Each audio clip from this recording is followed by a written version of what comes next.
মার্কিন সেনাপ্রধান general Randy জর্জকে বরখাস্ত করেছেন প্রতিরক্ষা মন্ত্রী পিট হেগসেথ। পেন্টাগনের শীর্ষ পর্যায়ে বড় ধরনের রদবদলের অংশ হিসেবে স্থানীয় সময়ে বৃহস্পতিবার তাকে বরখাস্ত করা হয়। যুক্তরাষ্ট্রের প্রতিরক্ষা দপ্তরের 2 কর্মকর্তা ও এক সংশ্লিষ্ট ব্যক্তি রয়টার্সকে এই তথ্য নিশ্চিত করেন।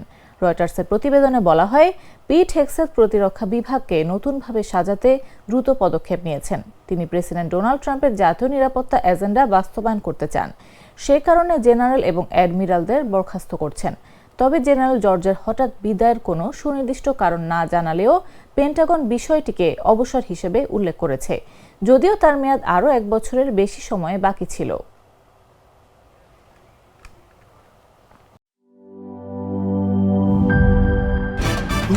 ভয় পাস না, এটা কসমিক ডোর। স্বপ্নের আরেক নাম কসমিক ডোর। এর ওয়াল থিকনেস ও রিপ থিকনেস বেশি থাকায় এটাকে 50 বছরেরও বেশি। কসমিক ডোর, নিশ্চিন্তে 50 বছর।